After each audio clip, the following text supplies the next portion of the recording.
Hello everyone, welcome to Advidas. My name is Bishwajit Sharma. আজি আমি 24th October 2024 important current এফেয়াৰ্ছবিলাক discuss কৰিম যিবিলাক APSC CC 2025 প্ৰিলিমছ মেইনছ আৰু interview কাৰণে ইম্পৰ্টেণ্ট।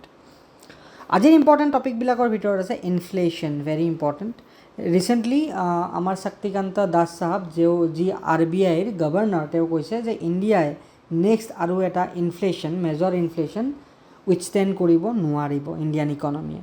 তো এটা ডাঙৰ ষ্টেটমেণ্ট। তো আমি ইনফ্লেশ্যন কি হয় আমি চাব লাগিব।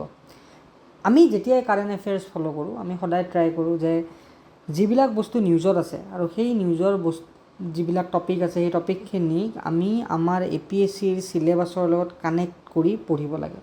যেতিয়া কোনোবা এটা টপিকৰ ওপৰত কিবা ভাল ডাঙৰ নিউজ আহে সেই টপিকটো আমি পঢ়ি থোৱাটো দৰকাৰ, কাৰণ তাৰ পৰা প্ৰিলিমছ আৰু মেইনছত বহুতকেইটা কুৱেশ্যন আহিব পাৰে।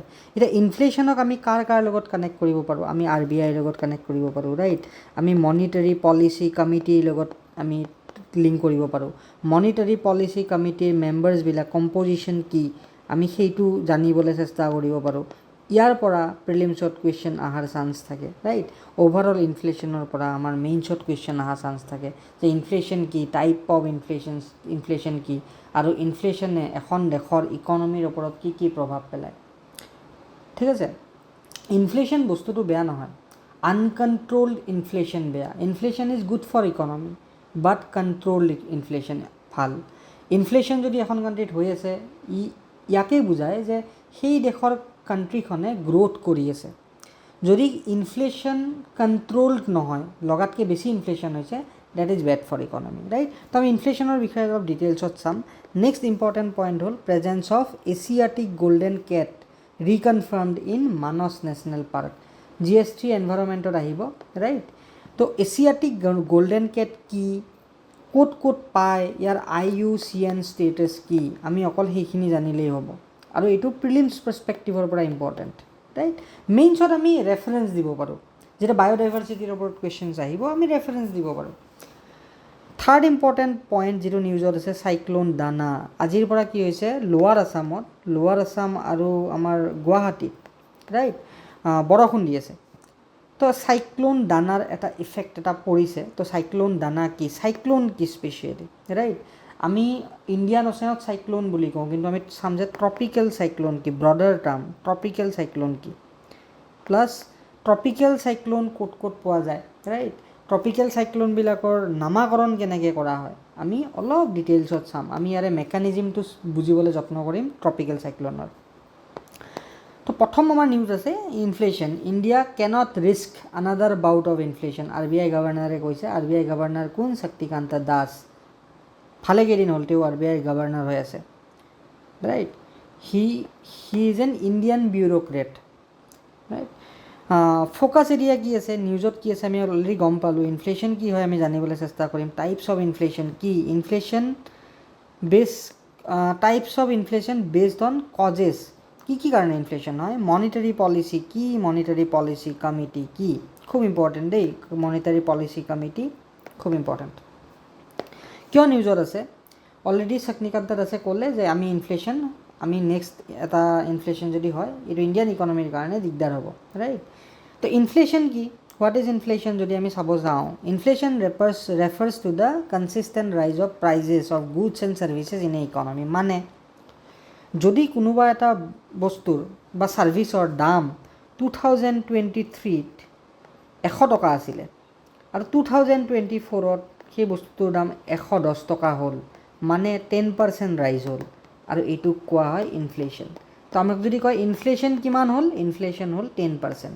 ছেইম আমি আৰু এটা এক্সাম্পল লওঁ যে যদি কোনোবাই কয় ছেপ্টেম্বৰ 2024ত আমাৰ ইনফ্লেশ্যন আছিলে 6%, তাৰ অৰ্থ কি, 2023ৰ ছেপ্টেম্বৰত আমাৰ ইনফ্লেশ্যন যদি 100 টকা, বস্তু এটাৰ দাম, গুডছ আৰু ছাৰ্ভিচেছৰ যিকোনো এটা বস্তুৰ দাম যদি 100 টকা আছিলে, যদি ছেপ্টেম্বৰ 2024ত সেই বস্তুটোৰ দাম 106 টকা হৈছে, তেতিয়াহ'লে আমি ক'ব পাৰোঁ যে 6% ইনফ্লেশ্যন হৈছে। যদি ছেপ্টেম্বৰ 2024ত ইনফ্লেশ্যন 6% বুলি কয়, তাৰ মানে ছেপ্টেম্বৰত 2023ত সেই বস্তুটোৰ দাম যিমান আছিলে তাতকৈ 6% দাম বাঢ়িছে। চিম্পল একেবাৰে আইডিয়াটো। তো ৰেট অফ ইনফ্লেশ্যন কেনেকৈ উলিয়ায়, কাৰেণ্ট পিৰিয়ড প্ৰাইচ, আজিৰ দিনত যদি কোনোবা এটা বস্তুৰ দাম 106 টকা আছে, প্ৰিভিয়াছ পিৰিয়ড প্ৰাইচ যদি প্ৰিভিয়াছ পিৰিয়ডত ছেইম সময়ত ছেইম মান্থত সেই বস্তুটোৰ দাম যদি 100 টকা আছিলে, তাক আমি মাইনাছ কৰিম ডিভাইডেড বাই প্ৰিভিয়াছ পিৰিয়ড প্ৰাইচ মাল্টিপ্লাইড বাই 100। এইটো হ'ল আমাৰ ফৰ্মুলা, ৰাইট। তো ইয়াতে কিমান ওলাব? 6% ওলাব। টাইপছ অফ ইনফ্লেশ্যন কি? ক্ৰিপিং ইনফ্লেশ্যন, মানে ইনফ্লেশ্যন লাহে লাহে বাঢ়িছে, ঠিক আছে, 2 to 3% ইনফ্লেশ্যন বাঢ়িছে লাহে লাহে। ই কি বুজায়? ই ইকনমিৰ গ্ৰ'থ বুজায়, যে ইকনমিও গ্ৰ' কৰি আছে, বস্তুৰ দামো বাঢ়ি আছে, গুডছ এণ্ড ছাৰ্ভিচেছৰ দাম বাঢ়ি আছে। It is good for economy, it is good for economy, right. Next এটা ৱাকিং ইনফ্লেশ্যন, 3 to 10% ইনফ্লেশ্যন। এইটো আমাৰ গ্ৰ'থকেই বুজায়, অলপ ফাষ্ট ৰাইজ কৰে, right. But this is a signal যে ইনফ্লেশ্যন বাঢ়ি আছে, আমি তাক কণ্ট্ৰল কৰিব লাগে। আইডিয়েল ইনফ্লেশ্যন কি? আমাৰ একৰ্ডিং টু RBI আমি ইনফ্লেশ্যন আমি 4%ত ৰাখিব লাগে, 4% ±2, ৰাইট। তো 2%ৰ পৰা 6%ৰ ভিতৰত আমাৰ ইনফ্লেশ্যন থাকিব লাগিব, আইডিয়েল কেছত 4%, ৰাইট। এটা আছে গেলপিং ইনফ্লেশ্যন, যদি ইনফ্লেশ্যন বোলে 10% ক্ৰছ কৰি গৈছে, 50%ৰ ভিতৰত আছে, গেলপিং ইনফ্লেশ্যন বুলি কয়। আমি এইটো ক'ত দেখা পাওঁ? পাকিস্তানত দেখা পাওঁ, ৰাইট।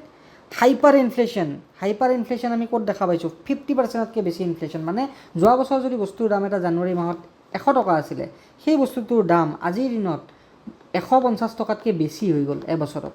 এইটো হাইপাৰ ইনফ্লেশ্যন বুলি কয়। এইটো আমি জিম্বাৱেত দেখা পাইছিলোঁ, ৰাইট, ভেনিজুৱেলাত দেখা পাইছিলোঁ। জিম্বাৱেত কি হৈছিলে? তেওঁলোকে 1 crore নোট ছপাই দিছিলে। ইনফ্লেশ্যন ইমানেই বেছি, তেওঁলোকৰ কাৰেঞ্চিৰ যিটো ভেলু, ফেচ ভেলু, সেই ফেচ ভেলুটো তেওঁলোকে বঢ়াই দিছিলে, কিন্তু ইয়াৰ ইণ্ট্ৰেন্সিক ভেলুটো কম আছিলে। Types of inflation based on causes, এটা হ'ল ডিমাণ্ড পুল ইনফ্লেশ্যন। যদি কিবা এটা বস্তুৰ ডিমাণ্ড বাঢ়ি যায়, ধৰা হ'ল আজিকালি AI ইউজত আছে, ৰাইট। তো AIৰ ওপৰত এটা কোম্পানী এটা আছে, যিটো কোম্পানীৰ নাম হ'ল ChatGPT, ৰাইট, ChatGPT। তো ChatGPT ইউজ কৰি মানুহে আজিকালি PPTছবিলাক বনায়, মানুহে আজিকালি প্ৰেজেণ্টেশ্যনছ বনায়। তো ChatGPTৰ ডিমাণ্ড বাঢ়ি গৈছে, ডিমাণ্ড বঢ়াৰ লগে লগে ChatGPTৰ কি হ'ব? প্ৰাইচটো ৰাইজ হৈ যাব। ChatGPT যদি আগতে ফ্ৰী দি আছিল, এতিয়া ChatGPT তেওঁলোকে টকা ল'ব, আৰু লাহে লাহে এই টকাৰ এমাউণ্টটো বাঢ়ি যাব। এইটো কয় ডিমাণ্ড পুল ইনফ্লেশ্যন। যিমানেই যিকোনো বস্তু এটা ডিমাণ্ড বেছি হ'ব, সিমানেই দাম বাঢ়ি যাব। এটা হ'ল কষ্ট পুছ ইনফ্লেশ্যন, যদি প্ৰডাকশ্যন কষ্ট বাঢ়ি যায় কোনোবা এটা বস্তুৰ, ৰাইট। যদি আমি চালোঁ যে আমাৰ যিবিলাক ঘৰ বনাবলৈ ৰড ইউজ কৰা হয়, আইৰণ ৰড ইউজ কৰা হয়, সেই ৰডৰ বোলে তোমাৰ প্ৰডাকশ্যন কষ্ট বাঢ়ি গ'ল, মেটেৰিয়েলছৰ কষ্ট বাঢ়ি গ'ল, তেতিয়াহ'লে সেই বস্তুটোৰ অভাৰঅল কষ্টটো বাঢ়ি যাব। তো সেইটো কয় cost push inflation. Demand pull inflation আৰু cost push inflation, very important. Supply shock inflation triggered by sudden unexpected drop in supply, যদি কিবা কাৰণত ছাপ্লাই ড্ৰপ হৈ যায় মেটেৰিয়েলছৰ, ৰাইট। যেনেকৈ আমাৰ ক'ভিডৰ টাইমত হৈছিলে, COVID-19 টাইমত হৈছিলে, ৰাইট, আমাৰ ছাপ্লাই শ্বক ইনফ্লেশ্যন হৈছিলে। এটা হ'ল ষ্ট্ৰাকচাৰেল বটল নেক ইনফ্লেশ্যন, মানে যদি আমাৰ ইকনমিত ষ্ট্ৰাকচাৰেল প্ৰব্লেম আছে, ইনফ্ৰাষ্ট্ৰাকচাৰ নাই, এঠাইৰ পৰা আন ঠাইলৈ বস্তু পঠিয়াবলৈ আমাৰ ৰেল লাইন নাই, আমাৰ ভাল ৰাস্তা নাই, তেতিয়াও কি হ'ব পাৰে? গুডছ এণ্ড ছাৰ্ভিচৰ প্ৰপাৰ ডেলিভাৰী নহ'ব পাৰে। ধৰা হ'ল কোনোবা এটা ঠাইত ধান আছে, ৰাইচ আছে, ৰাইট। তো মই চহৰত ৰাইচ বিক্ৰী কৰিব লাগে, কিন্তু যদি মোৰ য'ত প্ৰডাকশ্যন অলৰেডি ভালেখিনি আছে, তাৰ পৰা চহৰলৈকে ৰাইচ লৈ যাবলৈ মোৰ যদি ভাল ৰাস্তা নাই, তেতিয়াহ'লে ৰাইচখিনি চহৰ গৈ নাপাব, আৰু চহৰত ৰাইচৰ স্কেৰচিটি হ'ব, ঠিক আছে, ডিমাণ্ড বাঢ়ি যাব। স্কেৰচিটি হ'লে বস্তুৰ দাম বাঢ়ি যাব। চিম্পল। প্ৰ'টিন ইনফ্লেশ্যন, এটা নতুন নিউ কনচেপ্ট হয়, driven by shift in dietary preferences towards protein rich food. তো এইটো ইমান ইম্পৰ্টেণ্ট নহয়, আমি মেইনলি এই চাৰিটাই চাম, ৰাইট। মনিটাৰী পলিচি কি? এতিয়া চেণ্ট্ৰেল বেংকৰ পলিচি হয় using monetary measurement to achieve specified economic goals, right. Monetary পলিচিয়ে মেইনটেইন কৰে যে আমাৰ দেশত ইনফ্লেশ্যন যাতে 4% থাকে, ±2%, ৰাইট। Primary objective to maintain price stability, মানে ইনফ্লেশ্যন কণ্ট্ৰল কৰা। প্ৰাইচ ষ্টেবিলিটিৰ ইম্পৰ্টেঞ্চ কি? It is essential for achieving sustainable growth. যদি কিবা কাৰণত লগাতকৈ বেছি বস্তুৰ দাম বাঢ়ি যায়, ইকনমি বিপদত পৰি যাব। আৰু শক্তিকান্ত দাসে তাকেই কৈছে, খুব সাংঘাতিক ইনফ্লেশ্যন ইণ্ডিয়ান ইকনমিয়ে হুইথষ্টেণ্ড কৰিব নোৱাৰিব। তো আমাৰ ইনফ্লেশ্যন টাৰ্গেটৰ কথা মই অলৰেডি ক'লোঁ। According to the amendment of RBI 1934, amend কেতিয়া কৰা হৈছিলে? 2016ত কৰা হৈছিলে। আৰু তেতিয়াই মনিটাৰী পলিচি কমিটি ফৰ্ম কৰা হৈছিলে, আৰু টাৰ্গেট বান্ধি দিয়া হৈছিলে যে আমাৰ দেশৰ ইনফ্লেশ্যন 4%ৰ আশে পাশে থাকিব লাগিব, 4% ±2, ৰাইট।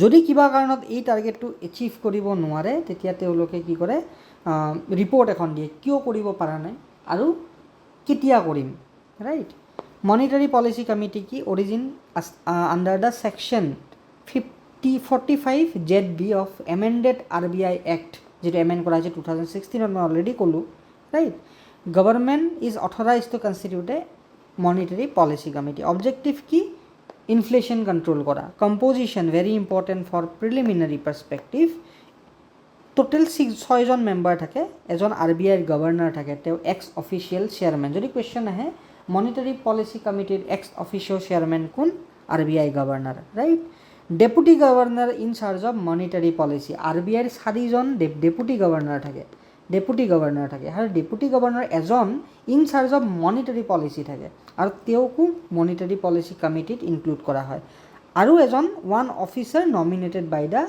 RBI চেণ্ট্ৰেল বৰ্ড তো RBIৰ পৰা 3জন মানুহ থাকে আৰু 3জন মানুহ এপইণ্ট কৰে চেণ্ট্ৰেল গভৰ্ণমেণ্টে ৰাইট আৰু তেওঁলোক expert in economics banking finance or monetary policy মানে মনিটাৰী পলিচি কমিটি টোটেল 6জন মানুহ থাকে তাৰে 3জন RBIৰ ৰাইট আৰু 3জন nominated by the central government okay this is clear তো প্ৰিলিমছৰ কাৰণে প্ৰেক্টিছ কুৱেশ্যন ভেৰি ইজি কমেণ্টত আনচাৰ কৰিবা presence of Asiatic cat confirmed in Manas national park ইয়াতে আমি বেছি জানিবলৈ দৰকাৰ নাই ইয়াতে এছিয়াটিক কেট কি হয় ক'ত পায় প্লাছ ইয়াৰ আইউচিএন ষ্টেটাছ আমি সেইটোৱে চাম নিউজত কি আছে মানস নেশ্যনেল পাৰ্কত ৰিচেণ্টলি স্পট কৰিছে মই recently personally Nongkhyllem wildlife sanctuary যিটো আমাৰ মেঘালয়ত আছে তাত মই নিজেই এনকাউণ্টাৰ কৰিছোঁ এছিয়াটিক গল্ডেন কেট ৰাইট দেখাত বাঘৰ নিচিনা সৰু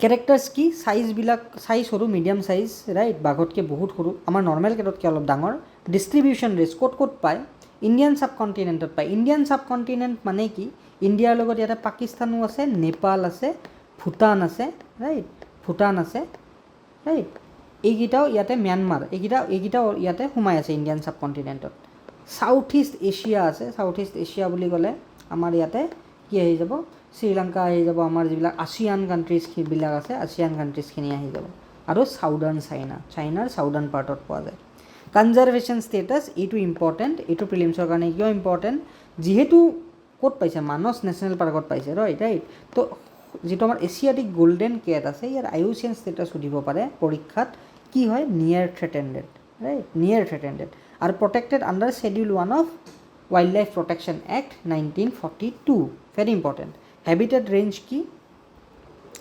ডেচাইডিয়াছ ফৰেষ্টত পায় sub tropical evergreen forest tropical rain forest temperate and sub alpine ফৰেষ্টত পায় অল্টিটিউড ৰেঞ্জ 0 মিটাৰ টু 3738 আমি চাইনাত পাই বুলি কৈছোঁ নহয় চাউদাৰ্ণ চাইনা তো চাউদাৰ্ণ চাইনাৰ হাইট আছে ৰাইট তো হাইট থকা এৰিয়াটো পায় আমি গম পাওঁ যে এইটো অৰুণাচলতো পায় ঠিক আছে ৰেকৰ্ডেড লোকেশ্যন আমাৰ ইণ্ডিয়াত ক'ত পায় Kanchenjunga biosphere reserve Sikkim Buxa tiger reserve north বেংগলত আছে very beautiful Nongkhyllem wildlife sanctuary যদি আমি ৰাণী হৈ মেঘালয়লৈকে যাওঁ ৰাণীৰ পৰা যদি আমি নংপো যাব চেষ্টা কৰোঁ নংপো যাওঁ তেতিয়াহ'লে এটা ৰাস্তা আছে সেই ৰাস্তাটো নংখাইলাম ৱাইল্ড লাইফ চেঞ্চুৰী হৈ যায় ৰাইট ডাম্ফা টাইগাৰ ৰিজাৰ্ভ মিজোৰামত আছে Namdapha tiger reserve and others এইখিনি জেগাত ইণ্ডিয়ান ছাবকণ্টিনেণ্টত ইয়াতে পায় ভূটানতো পায় ৰাইট প্ৰিলিমছৰ কাৰণে প্ৰেক্টিছ কুৱেশ্যন ভেৰি ইজি তোমালোকে ইয়াতে কমেণ্টত আনচাৰটো কৰিবা নেক্সট ইম্পৰ্টেণ্ট টপিক হ'ল চাইক্লন দানা ভেৰি ইম্পৰ্টেণ্ট ৰাইট তো আমি ইয়াতে কি চাম নিউজত কিয় আছে এবাউট চাইক্লন ট্ৰপিকেল চাইক্লন কি হাউ চাইক্লন আৰ নেমড তো চাইক্লনিক ষ্টৰ্ম দানা নামটো কোনে দিছে কাটাৰে দিছে এই নামটো তো তোমালোকে যেতিয়াই দানাৰ বিষয়ে পঢ়িবা আমাৰ অলৰেডি যিটো ৰিচেণ্টলি এক্সাম গৈছিলে টুৰিজিম ডেভেলপমেণ্ট অফিচাৰ তাতো চাইক্লনৰ ওপৰত কুৱেশ্যন আহিছে ৰিচেণ্ট যিবিলাক আমাৰ চাইক্লন আহিছিলে যোৱা বছৰ আৰু এইবাৰ সেই চাইক্লনবিলাকৰ নাম তোমালোকে জানিব লাগিব ৰাইট নাম জানিব লাগিব তো মই যদি কওঁ যে ট্ৰপিকেল চাইক্লনৰ বিষয়ে পঢ়িম চাইক্লন কি ট্ৰপিকেল চাইক্লনৰ এটা পাৰ্ট ৰাইট ট্ৰপিকেল চাইক্লনৰে আমাৰ যিটো ইণ্ডিয়ান অ'চেনত চাইক্লন আহে সেইটোক আমি চাইক্লন বুলি কওঁ কিন্তু গোটেইখিনি ট্ৰপিকেল চাইক্লনৰ আণ্ডাৰত পৰে সদায় মনত ৰাখিবা ট্ৰপিকেল চাইক্লন ট্ৰপিক্স মানে কি এইটো আমাৰ ইকুৱেটৰ হৈ গ'ল। ইকুৱেটৰৰ পৰা আমাৰ নৰ্থত 23 ডিগ্ৰী 5 মিনিটত কি আছে, আমাৰ আছে কৰ্কট country Rekha, tropic of cancer আছে, ট্ৰপিক অফ কেঞ্চাৰ আছে, কৰ্কট কাণ্ট্ৰি ৰেখা। তেনেকৈ আমাৰ চাউথত কি আছে, মকৰ কাণ্ট্ৰি ৰেখা আছে, মানে ট্ৰপিক অফ কেপ্ৰিকন। ঠিক আছে, এই ট্ৰপিক অফ কেঞ্চাৰ আৰু ট্ৰপিক অফ কেপ্ৰিকনৰ মাজৰ যিখিনি ঠাই সেইখিনিক আমি কি কওঁ, ট্ৰপিক্স বুলি কওঁ। ইয়াক কি কওঁ, ট্ৰপিক্স। আৰু সদায় মনত ৰাখিবা যে ট্ৰপিকেল চাইক্লন সদায় ট্ৰপিক্সৰ ভিতৰত আহে, ট্ৰপিক্সৰ ভিতৰত, ৰাইট। ইয়াতে ট্ৰপিকেল চাইক্লনৰ তিনিটা ইম্পৰ্টেণ্ট পইণ্ট আছে, যিকেইটাত পইণ্ট নহ'লে ট্ৰপিকেল চাইক্লন ফৰ্ম নহয়। এটা হ'ল হিট, টেম্পাৰেচাৰ, ৰাইট, টেম্পাৰেচাৰ। দুটা, ছেকেণ্ড হ'ল প্ৰেছাৰ, আৰু থাৰ্ডটো হ'ল কৰিঅলিছ ফ'ৰ্চ, কৰিঅলিছ ফ'ৰ্চ। এই তিনিটা বস্তু থাকিব লাগিব, তেতিয়াহে চাইক্লন ফৰ্ম হ'ব। এতিয়া ট্ৰপিকেল চাইক্লন যদি ইণ্ডিয়ান অ'চেনত আহে, আমি ইয়াক কি বুলি কওঁ, অনলি চাইক্লন বুলি কওঁ, ৰাইট, চাইক্লন বুলি কওঁ। যদি অষ্ট্ৰেলিয়াৰ কাষত আহে তাক আমি উইলি বুলি কওঁ, উইলি। যদি এই ট্ৰপিকেল চাইক্লনটো চাউথ চাইনা চিৰ আশে পাশে আহে তাক আমি টাইফুন বুলি কওঁ, ৰাইট। আৰু যদি আমাৰ কেৰিবিয়ান আইলেণ্ডৰ আশে পাশে আহে, আমেৰিকাৰ ছাইডত আহে, তেতিয়া আমি তাক হেৰিকেন বুলি কওঁ। এইবিলাক ট্ৰপিকেল চাইক্লনৰে ফৰ্ম হয়। কিন্তু ইণ্ডিয়ান অ'চেনত যিখিনি আহে সেইখিনিক কওঁ আমি চাইক্লন। তো দানাটো কি, দানাটো এটা চাইক্লন। এতিয়া আমি মেকানিজিমটো বুজিবলৈ চেষ্টা কৰিম, চাইক্লন কি হয়, ৰাইট। অলপমান মন দি শুনিলে হ'ল। সদায় মনত ৰাখিবা, ট্ৰপিকেল চাইক্লনৰ কাৰণে কি লাগিব, সদায় ট্ৰপিক্সত হয়, মানে হিট লাগিব। যেতিয়া কোনোবা এখন ঠাই গৰম হয়, ৱাৰ্ম হ'লে কি হয়, তাতে ল' প্ৰেছাৰ এৰিয়া হয়, ল' প্ৰেছাৰ এৰিয়া যেতিয়া হয়, সেই ল' প্ৰেছাৰ এৰিয়াত হাই প্ৰেছাৰ এৰিয়াৰ পৰা কি হয়, হাই প্ৰেছাৰ এৰিয়াৰ পৰা বতাহ বলে। তো চাইক্লনৰ যিটো আই অফ দ্য চাইক্লন বুলি কয়, সেইটো হ'ল ল' প্ৰেছাৰ এৰিয়া, আৰু সেইটো ক্ৰিয়েট ক'ত হয়, ট্ৰপিক্সত হয়। কিয়, কাৰণ সূৰ্যৰ পোহৰ ট্ৰপিক্সত ভাৰ্টিকেলি পৰে। তো ছ'লাৰ ইনছলেশ্যন পাৰ এৰিয়া ক'ত বেছি হয়, ট্ৰপিক্সত হয়। তো সেইকাৰণে ট্ৰপিক্সত ল' প্ৰেছাৰ এৰিয়া ক্ৰিয়েট হয়। আৰু ল' প্ৰেছাৰ এৰিয়াৰ চাৰিওফালে কি হয়, হাই প্ৰেছাৰ এৰিয়া ক্ৰিয়েট হয়। হাই প্ৰেছাৰ এৰিয়া মানে কোল্ড এয়াৰ, তাৰমানে ট্ৰপিক্সৰ মাজত আইত থাকিব ৱাৰ্ম এয়াৰ থাকিব, আৰু ছাইডত থাকিব কোল্ড এয়াৰ। আৰু কোল্ড এয়াৰ মানে হাই প্ৰেছাৰ, আৰু ৱাৰ্ম এয়াৰ মানে ল' প্ৰেছাৰ। তো হাই প্ৰেছাৰ এৰিয়াৰ পৰা ল' প্ৰেছাৰ এৰিয়ালৈ বতাহ বলিব। কোনটো ডাইৰেকশ্যনত বলিব, আমাৰ সদায় নৰ্দাৰ্ণ হেমিস্ফিয়াৰত কি হয়, আমাৰ কৰিঅলিছ ফ'ৰ্চৰ ইফেক্টটো ইয়াতে আহিব। কৰিঅলিছ ফ'ৰ্চ লেফ্টৰ ফালে ডিফ্লেক্ট হয়। লেফ্টৰ ফালে ডিফ্লেক্ট হোৱাৰ কাৰণে নৰ্দাৰ্ণ হেমিস্ফিয়াৰত চাইক্লনটো কি হয়, এণ্টি ক্লকৱাইজ ডাইৰেকশ্যনত ঘূৰে, right, anticlockwise due to Coriolis force. আৰু ইয়াৰ চেণ্টাৰত কি আছে, ৱাৰ্ম এয়াৰ আছে, ল' প্ৰেছাৰ এৰিয়া আছে, আৰু ছাইডত কি হয়, তাৰ আশে পাশে লাহে লাহে প্ৰেছাৰ গ্ৰেডিয়েণ্টবিলাক বাঢ়ি গৈ থাকে, আৰু কাষত কি হয়, আমাৰ কোল্ড এয়াৰ থাকে। তো এই ৱাৰ্ম এয়াৰখিনি এক্সপাণ্ড হয়। মই ধুনীয়াকৈ এটা ডায়েগ্ৰাম ড্ৰ কৰিছোঁ, এইটো যেতিয়া ৱাৰ্ম এয়াৰখিনি কি হয়, এক্সপাণ্ড হৈ ওপৰলৈকে উঠে। যেতিয়া ওপৰলৈকে উঠে ই ঠাণ্ডা হয়। যেতিয়া ৱাৰ্ম এয়াৰ এক্সপাণ্ড হৈ ওপৰলৈকে যায়, এই কুল এয়াৰখিনি কাষত আছে নহয়, এইটোৱে গেপটো ফিল কৰে, ৰাইট, আৰু ই ওপৰলৈকে এক্সপাণ্ড হৈ গৈ থাকে, ৰাইট। তাৰপাছত যেতিয়া লাহেকৈ এটা চেচুৰেশ্যন পইণ্ট হয়, এই ছাবচিডাইজিং হয় ৱাৰ্ম এয়াৰখিনি, ই মইশ্চাৰ কেৰি কৰে, আৰু ই খুব ৰেইনফল কৰে, ঠিক আছে। এই মইশ্চাৰখিনি ক'ৰ পৰা পায়, অ'চেনত ফৰ্ম হয় ন, অ'চেনত ফৰ্ম হোৱাৰ কাৰণে অ'চেনৰ পৰা মইশ্চাৰখিনি পায়। তো সদায় মনত ৰাখিবা, যিকোনো চাইক্লন এটা ফৰ্ম হ'বলৈ আমাক কি লাগিব, টেম্পাৰেট মানে ট্ৰপিকেল চাইক্লন হট এৰিয়া হ'ব লাগিব, সেইকাৰণে ট্ৰপিক্সত হয়। নেক্সট প্ৰেছাৰ লাগিব। প্ৰেছাৰ কি হয়, ল' প্ৰেছাৰ এৰিয়া, হট এৰিয়া, ল' প্ৰেছাৰ এৰিয়া, হাই প্ৰেছাৰ এৰিয়াৰ পৰা ল' প্ৰেছাৰলৈ বতাহ বলে, আৰু সেই বতাহৰ ডাইৰেকশ্যনটো কোনে চেঞ্জ কৰে, কৰিঅলিছ ফ'ৰ্চে, আৰু তাৰ কাৰণে এণ্টি ক্লকৱাইজ হয় চাইক্লনবিলাক নৰ্দাৰ্ণ হেমিস্ফিয়াৰত। আৰু এই যেতিয়া এয়াৰবিলাক এক্সপাণ্ড হৈ ওপৰলৈকে উঠে, তেতিয়া কি কয়, কোল্ড এয়াৰবিলাক ইয়াৰ ভিতৰলৈকে আহে, আৰু এই ছাবচিডাইজিং ৱাৰ্ম এয়াৰ যিটো ওপৰলৈকে যায়, ঠিক আছে, পিছত ছাবচিডাইজ হৈ তললৈকে আহে। তাৰ কাৰণে কি হয়, চাইক্লনটো ষ্ট্ৰং হৈ গৈ থাকে লাহে লাহে। এনেকুৱা নহয় এদিনতে চাইক্লন এটা বনি গ'ল। এই চাইক্লনটো বনাওঁতে সময় লাগে। আৰু সদায় মনত ৰাখিবা, আমাৰ যিবিলাক চাইক্লন আছে, যিবিলাক আমাৰ ইণ্ডিয়ান অ'চিয়ানত চাইক্লন আহে, সেইবিলাকৰ ডায়েমিটাৰবিলাক বহুত ডাঙৰ, মোৰ দেন ধৰা 1000 কিলোমিটাৰ হ'ব পাৰে, ৰাইট, 1000 কিলোমিটাৰ হ'ব পাৰে। তো আমি কি শিকিলোঁ, আমি এইটোৱে শিকিলোঁ যে চাইক্লন কিয় হয়, ঠিক আছে, টেম্পাৰেট চাইক্লন কি, টেম্পাৰেট চাইক্লন কি হয়, আৰু সদায় গম পালোঁ যে চাইক্লনৰ যিটো আই, সেই আইটো ৱাৰ্ম এয়াৰ থাকে, আৰু এইটো হ'ল ল' প্ৰেছাৰ এৰিয়া, আৰু তাৰ চাৰিওফালে কি হয়, আমাৰ হাই প্ৰেছাৰ এৰিয়া থাকে। হাই প্ৰেছাৰ মানে কি, cool air, comparatively cool air than this warm air, আৰু এইটোৱে এণ্টি ক্লকৱাইজ ডাইৰেকশ্যনত ৰ'টেট কৰে because of the Coriolis force, right. তো লাহে লাহে ছাবচিডাইজিং ৱাৰ্ম এয়াৰৰ কাৰণে আমাৰ কি হয়, এক্সপাণ্ড হৈ গৈ থাকে আমাৰ হেৰিটো, ইণ্টেন্স হৈ গৈ থাকে চাইক্লনটো। আৰু তেনেকুৱা চাইক্লনবিলাক আমাৰ কি হয়, ইণ্ডিয়ান অ'চিয়ানত ফৰ্ম হয়, ৰাইট, ইণ্ডিয়ান অ'চিয়ানত ফৰ্ম হয়। টাইফুন হয়, উলিও হয় অষ্ট্ৰেলিয়াৰ পাৰত, ৰাইট। তো এই যেতিয়া চাইক্লনবিলাকে মুভ কৰে, তেতিয়া যেতিয়া কোষ্টেল এৰিয়া, আমাৰ ইণ্ডিয়াৰ কোষ্টেল এৰিয়াটো কি, আমি যদি চাব যাওঁ, ইণ্ডিয়াৰ কোষ্টেল এৰিয়াটো ইয়াতে ইণ্ডিয়ান অ'চিয়ানত ফৰ্ম হৈছে চাইক্লন দানা, লাহে লাহে উৰিষ্যাত গৈ হিট কৰিব। যেতিয়াই লেণ্ডত গৈ পাব, লেণ্ডৰ ওপৰত গৈ পাব, মুভ কৰি লেণ্ডত যাব, লেণ্ডত কি হ'ব, এই মইশ্চাৰখিনি নাপাব নহয়, সাগৰৰ মইশ্চাৰখিনি নাপাব, পানীখিনি নাপাব, তো লাহে লাহে ইয়াৰ ইফেক্টটো, পাৱাৰটো নোহোৱা হৈ যায়। সেইকাৰণে লেণ্ডফল বুলি ক'লে, চাইক্লনে লেণ্ডফলকে ক'ত কৰিব, যেতিয়া লেণ্ডত লেণ্ডফল কৰিব, তাৰ উৰিষ্যাত লেণ্ডফল কৰিলে, লেণ্ডফল কৰাৰ পিছত চাইক্লনৰ পাৱাৰটো নোহোৱা হৈ যায়। কাৰণ কিয়, continuous supply of moist air নাপায়, মইষ্ট এয়াৰৰ যিটো ছাপ্লাই সেইটো নাপায়, যিটো অ'চিয়ানৰ পৰা সি পালেহেঁতেন, ঠিক আছে। সেই এয়াৰটোত কি হয়, মইশ্চাৰ থাকে, আৰু সেই মইশ্চাৰটোৰ কাৰণে ওপৰত গৈ কিনে খুব হেভি বৰষুণ হয়, ৰাইট। তো সেইটোৱে চাইক্লন। তো গোটেইখিনি মই ভালকৈ কৈয়ে দিলোঁ। চাইক্লনৰ নামাকৰণ কেনেকৈ কৰা হয়, এইটো এটা ইম্পৰ্টেণ্ট।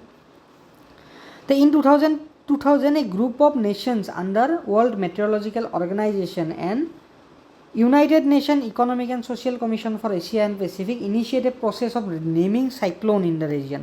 তো তেওঁলোকে এটা ইনিচিয়েটিভ ল'লে, আমি চাইক্লনখিনিক নামাকৰণ কৰিব লাগে, তেতিয়া মানুহৰ মনত থাকে যে কোনটো চাইক্লন কেতিয়া আহিছিলে, কোনটো চাইক্লনে কিমান ডেভাষ্টেশ্যন কৰিছে। The initial member countries include Bangladesh, India, Maldives, Myanmar, Oman, Pakistan, Sri Lanka and Thailand. প্ৰথমতে এই গ্ৰুপটোত এইকেইটা কাণ্ট্ৰি আছিলে, ৰাইট, টোটেল 8টা কাণ্ট্ৰি আছিলে। তো after suggestions were collected from each member country, World Meteorological Organization and United Nations Economic and Social Commission for Asia and Pacific on Tropical Cyclone, ঠিক আছে, panel on tropical cyclone এটা finalize কৰিছে, list of name তেওঁলোকে finalize কৰিছে। In 2018 কি হ'ল, group expanded, 5খন country আৰু এড কৰিলে, টোটেল 13খন হ'ল। Iran, Qatar, Saudi Arabia, United Arab Emirates, এই গোটেইবিলাক আমাৰ tropical countries, right, tropical countries, right, around Indian অ'চিয়ানৰ কাষত tropical countries. In April 2020, India's meteorological department release a list of 169 cyclone name with each of 13 members country providing 13 name. মানে 13খন কাণ্ট্ৰিয়ে তেওঁলোকৰ 13টা নাম দিছে, এখন কাণ্ট্ৰিয়ে, টোটেল 169টা নাম এই চাইক্লনবিলাকক দি থৈ দিছে।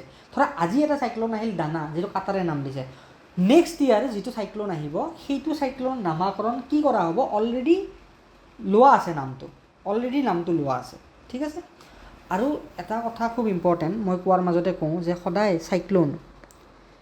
চাইক্লনৰ কাৰণে কি হ'ব লাগিব, আমাক ল' প্ৰেছাৰ এৰিয়া লাগিব ন, হট হ'ব লাগিব, ৰাইট, হট হ'ব লাগিব, ৱাৰ্ম এৰিয়া হ'ব লাগিব, যাতে সূৰ্যৰ পোহৰটো মানে পৰে য'ত পৰে। আমাৰ নৰ্দাৰ্ণ হেমিস্ফিয়াৰত জুলাইৰ পৰা অক্টোবৰৰ ভিতৰত কি হয়, সূৰ্যৰ পোহৰ চবতকৈ বেছি পৰে, এইটোক আমি ছামাৰ বুলি কওঁ, northern হেমিস্ফিয়াৰত summer.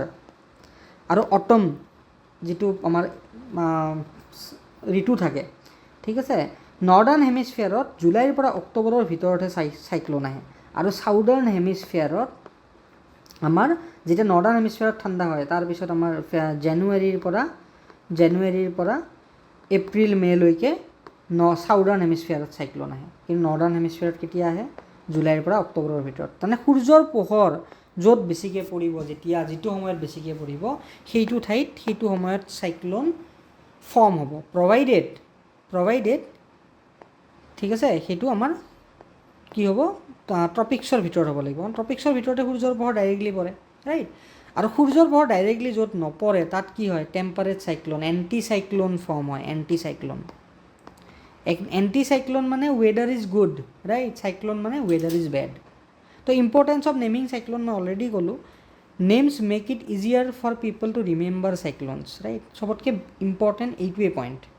Naming cyclones enhances community preparedness and reduces confusion, specially when multiple cyclone system are present in a region. বুজি পালা?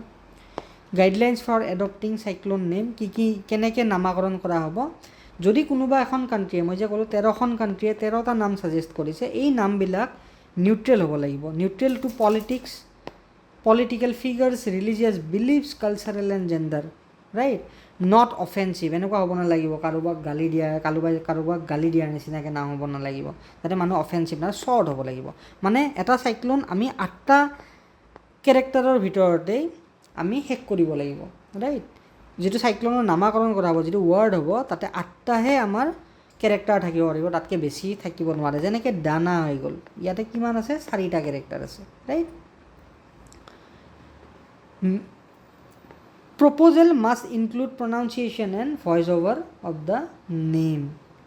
Once name is used for a tropical cyclone over north Indian ocean, it will not be reused. যদি এটা নাম, এতিয়া Dena cyclone আহিল নহয়, Dena cyclone আৰু পৃথিৱীত কেতিয়াও নাহে, এইটো হৈ গ'ল। নেক্সট চাইক্লনৰ নামাকৰণ বেলেগ হ'ব। প্ৰিলিমছৰ কাৰণে প্ৰেক্টিছ কুৱেশ্যন ইজি, ৰাইট, কমেণ্টত আনচাৰ কৰিবা। মই অলৰেডি ইয়াতে কণ্টেণ্টখিনি আছেই। তো মই এইটো বুজিলোঁ যে চাইক্লন তোমালোকে ভালকৈ বুজি পাইছা। টেম্পাৰেট চাইক্লন কি হয়, কিয় টেম্পাৰেট চাইক্লন সূৰ্যৰ পোহৰ য'ত বেছি পৰে তাতেই আহে। চাইক্লন এটা ফৰ্মেশ্যন হ'বলৈ কোনকেইটা ক্ৰাইটেৰিয়া থাকিব লাগিব, কৰিঅলিছ ফ'ৰ্চৰ প্ৰেজেঞ্চ থাকিব লাগিব। কৰিঅলিছ ফ'ৰ্চ আমাৰ নৰ্দাৰ্ণ আৰু চাউদাৰ্ণ টপিক্সতে ভালকৈ থাকে, প্ৰমিনেণ্ট হৈ থাকে, ৰাইট। প্লাছ আমাৰ এয়াৰ ফ্ল' কৰিব লাগিব from high pressure zone to low' pressure zone. Low' pressure zone ক'ত ক্ৰিয়েট হ'ব, য'ত ৱাৰ্ম বেছি যিটো ঠাই, আৰু হাই প্ৰেছাৰ জ'ন য'ত কম্পেৰিটিভলি ঠাণ্ডা বেছি, তাত হাই প্ৰেছাৰ জ'ন ক্ৰিয়েট হ'ব, ৰাইট।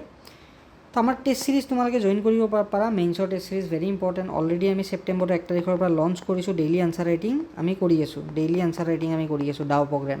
নেক্সট আমাৰ প্ৰিলিমিনাৰী টেষ্ট ছিৰিজ আমাৰ অলৰেডি ষ্টাৰ্ট হ'ল, 2টা টেষ্ট অলৰেডি গ'ল। নেক্সট ছানডে আমাৰ টেষ্ট 3 আছে, ৰাইট। APSCৰ কাৰণে নেক্সট আমাৰ বেটছ 1 তাৰিখে 1 নৱেম্বৰৰ পৰা ষ্টাৰ্ট হ'ব, which you can join, right. আমাৰ Telegram group for daily quizzes and updates, আমাৰ ইনষ্টাগ্ৰাম গ্ৰুপ তোমালোকে ফ'ল' কৰিব পাৰা, প্লাছ আমাৰ এপটো। আৰু প্লাছ মই পাৰ্চনেলি এখন বুক লিখি আছোঁ, যিহেতু মই 2020 আৰু 21 UPSCৰ প্ৰিলিমছ ক্লিয়াৰ কৰিছিলোঁ। সেইখিনি টাইমত প্ৰিলিমছ কেনেকৈ ক্লিয়াৰ কৰে, UPSCৰ প্ৰিলিমছ ক্লিয়াৰ কৰা ইমান ইজি নহয়। তো আমাৰ MCQৰ এটা ষ্ট্ৰেটেজিক আমাৰ থাকে, এপ্ৰ'চ এটা থাকে। তো কেনেকৈ MCQ এপ্ৰ'চ কৰিব লাগে উইথ এক্সাম্পল আৰু প্ৰিভিয়াছ ইয়াৰৰ PYQ ছল্ভ কৰি উইথ ডিটেইল এক্সপ্লেনেশ্যন মই সোনকালেই লঞ্চ কৰিম এখন প্ৰিলিমছৰ কাৰণে বুক এখন, য'ত আমাৰ PYQ ছল্ভ কৰা থাকিব উইথ ডিটেইল এক্সপ্লেনেশ্যন APSC আৰু UPSCৰ। প্লাছ আমি এপ্ৰ'চটো ক'ম, কেনেকৈ MCQ এপ্ৰ'চ কৰিব লাগে। MCQ এপ্ৰ'চ কৰিবলৈ আমাৰ বহুতকেইটা পইণ্ট আছে, কোনকেইটা ৱৰ্ড আমি এভইড কৰিব লাগে আৰু কোনকেইটা ৱৰ্ড ধৰিব লাগে, আমি ট্ৰাই কৰিম উইথ এক্সাম্পল দেখুৱাবলৈ। তো thank you everyone, good night.